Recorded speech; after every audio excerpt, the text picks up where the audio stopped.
All right, so I don't often do it, but I wanted to talk through some of the rankings of all the decks after testing and playing and speculation of FB02. Of course, we have this weekend for NC, and it's going to be the first FB02 tournament. And of course, all the stuff I'm going to be talking about is only my opinion. It doesn't mean it's completely right. But, you know, after testing and, of course, just being around decks, seeing what people play, some of the data, obviously, I tried to run the tournament as of this recording. I think we only have like 8 people, so I don't think it's going to fire. However, I will try my best to continue those tournaments when the digital client comes out. I know it's a little difficult for people to get product as well. My opinion is just, you know, buy singles if you can, trade if you can, and, you know, don't do the bright and shiny thing. I think it's fine to play whatever you want and whatever you have. Now that that's all out of the way, the tier list that I've kind of wanted to put together is basically how it shows here. It's going to be the decks to beat, things that you should expect, or leaders to expect. It might be 1 or 2, maybe 3, depending when you do go this weekend, or at least throughout the next month, because we do have 2 more, at least 2 more, both in Chicago for Fusion World next month. The second one is that, you know, I think there's, again, some speculation for a number of decks, or at least things that are in mind, especially like blue, that we're going to talk about, that, you know, people need to kind of prove it, right? People need to prove that they are good decks. And it might be like a rogue or counter strategy for some of them, but that's kind of how I see it. And top 16 is possible. You know, they can squeeze in X1, X2. I think it's going to be at least 250, 256 people this weekend. It might be a little less. The Set 1 tournament in Montreal, I think, had like 170 or something like that. It originally sold out, and then people just didn't show up. So I don't know what that's about. Average is just literally average. It just feels average to play, to feel average to play against, that type of thing, and then below average, which aren't very many decks, to be honest. I think a lot of the decks, if not most of them in the game right now, are very playable. And I just, you know, it just depends. Yeah, so the stuff that are decks to beat, it should be pretty clear and easy. I don't know why I have both arts, but, you know, TOP Goku. And, you know, I think if you're not ready to play against TOP Goku, you're not going to be able to understand why it's so good, right? Or if you haven't played against it. There's a number of reasons why, right? It can fill out the board pretty quickly. Red has access to a lot of Red Awakeners that have value as you swing or as you play, right?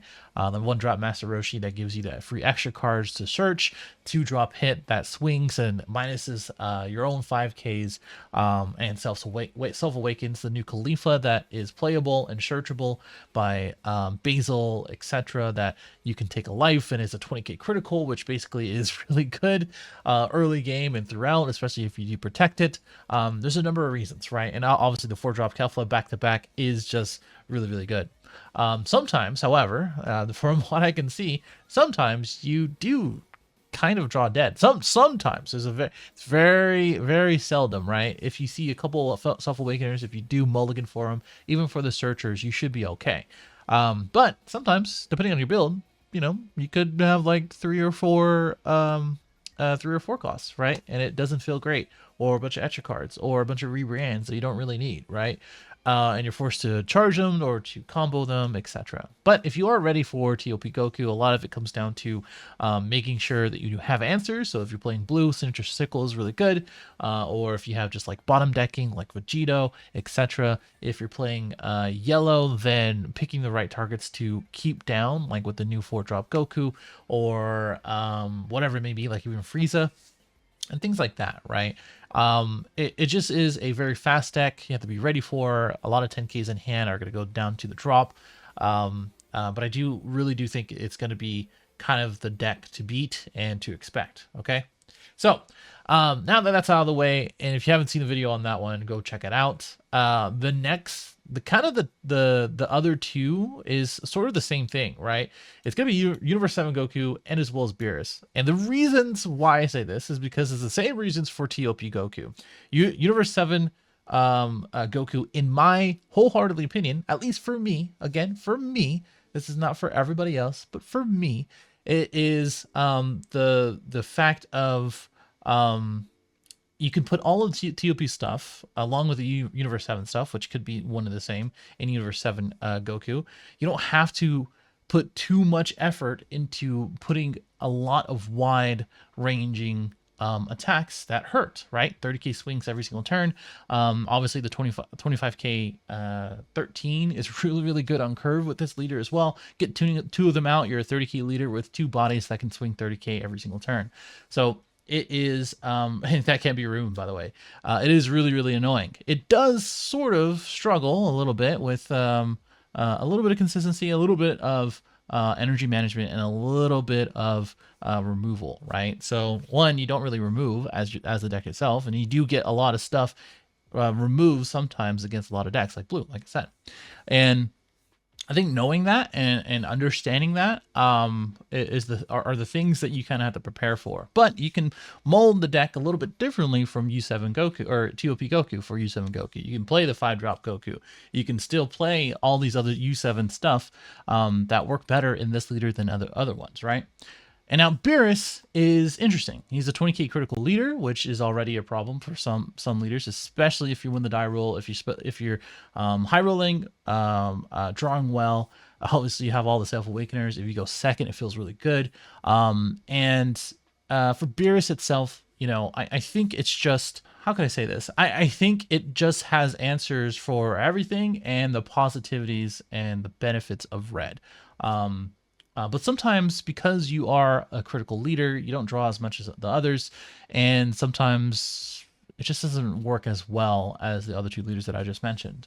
And I'm sure, right, like starter deck Goku, I think that's like in the top 16 is possible area, since we're talking about all the red leaders. I think it is still a really good deck. It is overall an awesome deck, and it's just kind of in a weird place where these guys just benefit from the newer stuff than starter deck Goku. Starter deck Goku is kind of where it still was in set 1. I don't think it really moved too much, but I'll just put that there since we're talking about all the red leaders, and I'm sure people are going to be asking me about it. Now, popping out and showing out, the way that I see it is that, like, if you're going to be playing a certain color and you're confident in playing that color for, let's say 7, 8, maybe even 9 rounds, depending on how many people show up, then it just depends on which color you're playing. So for instance, green, right? Green, if you're going to be playing a green leader, I think Broly is still very dominant in Japan, which kind of doesn't mean much, right? But I think because you have access to Senzu Bean if you find the right build for that, because you have access to now the 5-drop Gohan, and as well as Trunks in order to ramp and as well as remove things, then you now have access to that, which gives you now more combo power while ramping, that type of thing. And I think Broly, it is at a pretty decent place. You just have to practice the matchup for all of these decks up here. You have to practice the matchup for yellow, which again, you have Senzu Bean, so it's a little bit easier when you're awakened. And I think it is still pretty decent. I will say for pretty much a majority of all the other leaders in green, which are what, 2? Oh, well, 3, I guess. They all are sort of okay, right? I think they are expected. They're predictable. The only caveat to Broly is that you are a 25k leader, and again, now you have access to Senzu Bean. So I think the right pilot, the right deck, in the right hands, Broly will pop out and show out some way or another. The other part of that is the blue leaders. So Trunks and Goku Black. So these guys, again, are the ones that if you are going to be taking blue, you should probably consider these guys. Trunks, because now you have access to the 3-drop Vegito. Now you have access to a bunch of other stuff in blue that allow you to draw cards like the 4-drop Zamasu, and it has protection. It's a little iffy with all the red out there. Might be a little difficult depending on what you're going against. Like Beerus will just be able to remove that Zamasu, but every other color might have a struggle against it.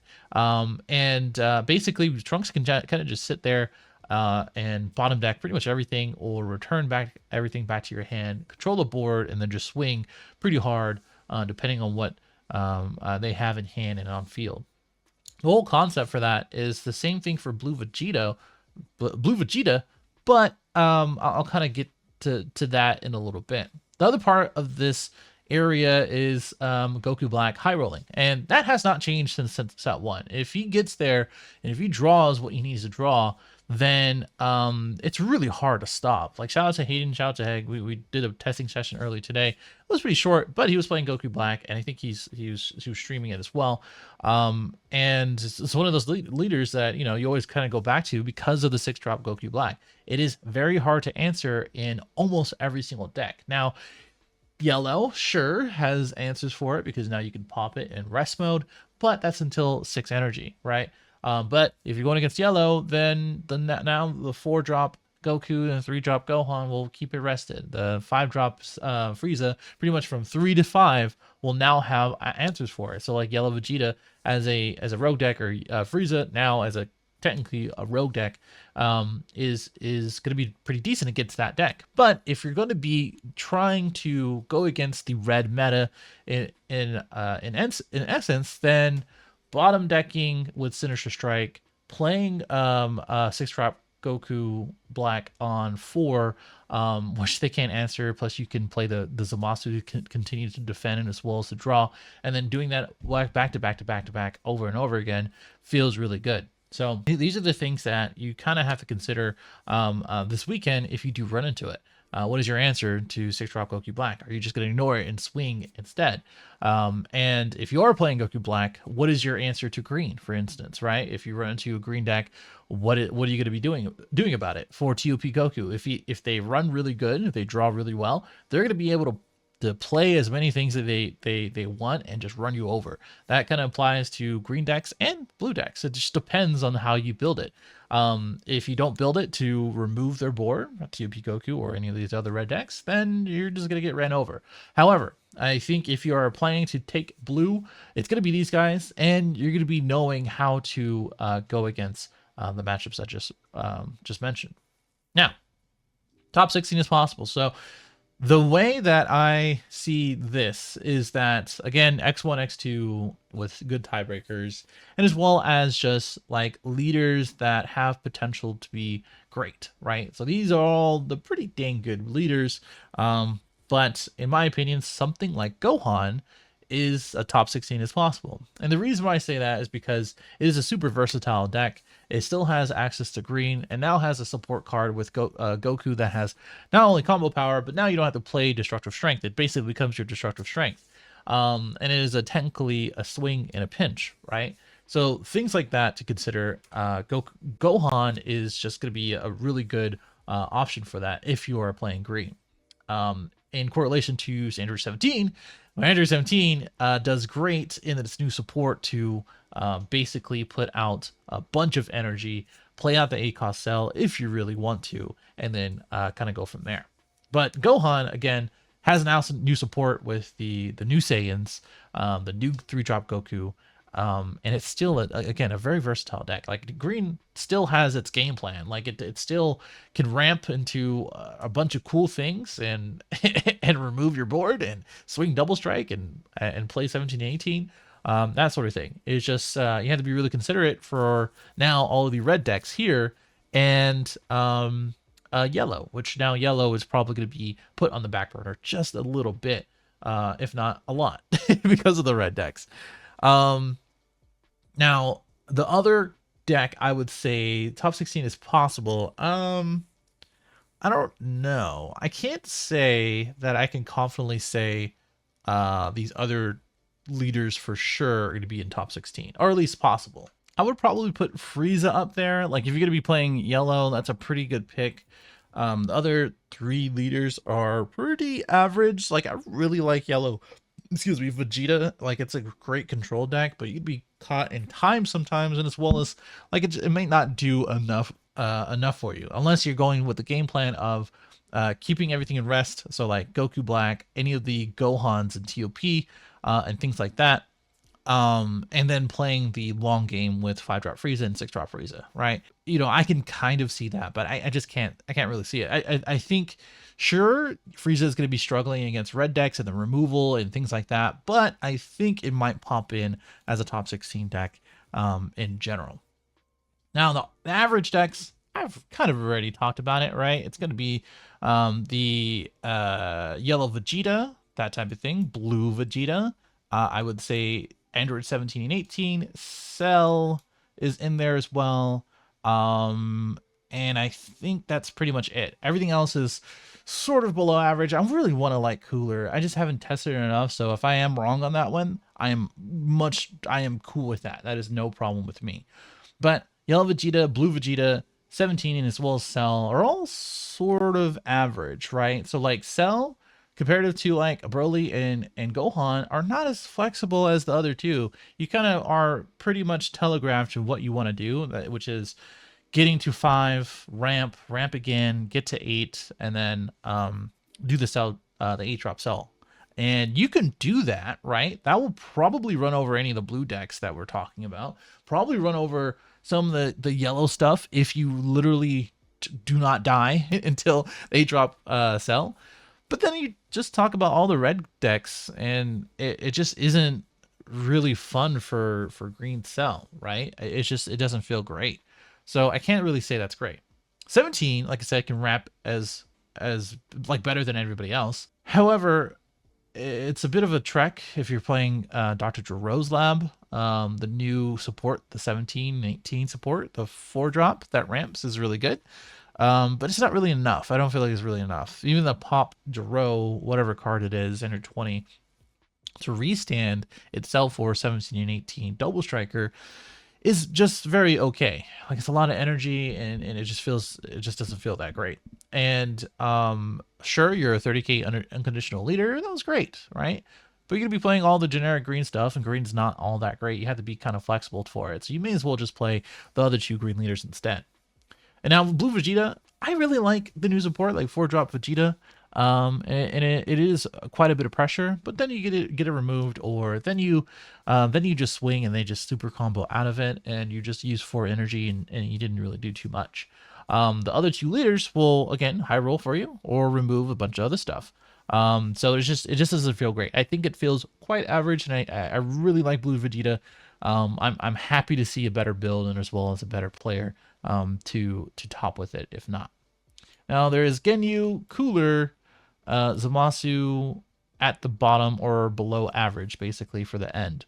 And it should be pretty self-explanatory. Like, yeah, you know, Genyu will probably still run over some of the decks if they're not really prepared, or if they don't really know how to defend. But if you just kind of starve them, and as well as just remove whatever you need to remove with the better upper decks up here, then it just sort of folds, and it just doesn't feel that great. Plus, it's just really conditional for the board itself. Cooler is kind of the same way, like being a crit leader, but also not really the benefits of drawing a lot with the stuff that yellow has, like Frieza does. Doesn't feel like that great, but it doesn't mean it's bad. You know, I think it's just below average. And I think, like, when you really look at the card pool for set 2, you didn't really get too many things that were super good. And especially with a lot of the decks, sure, some people are not going to be playing TOP, but like the new 3-drop Gohan will kind of invalidate the 4-drop Cooler, which is one of the heart souls of your deck. And 4-drop Frieza is awesome. I think it is still a great card. Still pretty hard to get rid of, but I think if blue is running around as well, and as well as just the prominence of 5-drop Gohan in the green decks, you're just going to get it KO'd, removed, or bottom decked. So it doesn't feel that great. And now Zamasu, I have yet to find a decent build that will consistently have success. I think it just sort of does whatever it wants, or it just does nothing for a little bit, and then like its direct support in set 2 is pretty mediocre outside of the 4-cost Zamasu, which the other blue decks play it better. And then the 6-drop, I think the 6-drop Sky Zamasu is super mediocre. It feels at 2 or less life instead of 1. It would actually be a pretty competitive card, but because it's not, and because you don't do ramp, and because you have to pitch a card for the leader effect, and because you have to sort of, you know, get the forge cost of Zamasu out. You have to play around all this other stuff. Like the other leaders kind of benefit from that more. Like if you compare it like hard casting all the blue stuff here versus Vegito that can go with the leader effect for Trunks and draw cards with Zamasu, along with being able to play Zamasu over and over again with high rolling with Goku Black. then, you know, it just feels better with these other guys, and Tommaso does not. So that is it. Thankfully, we only have set 2 for all the leaders. Maybe I'll do one for set 3. Who knows? But hopefully that gives a little insight for this weekend. And if it doesn't, well, my bad. You can go ahead and let me know in the comments below what you think. If there's a little bit of discrepancy, or obviously, you know, some incorrect subjectiveness, if that's even possible. But let me know in the comments. These are usually the ones that people do. So I'll see you in the next one.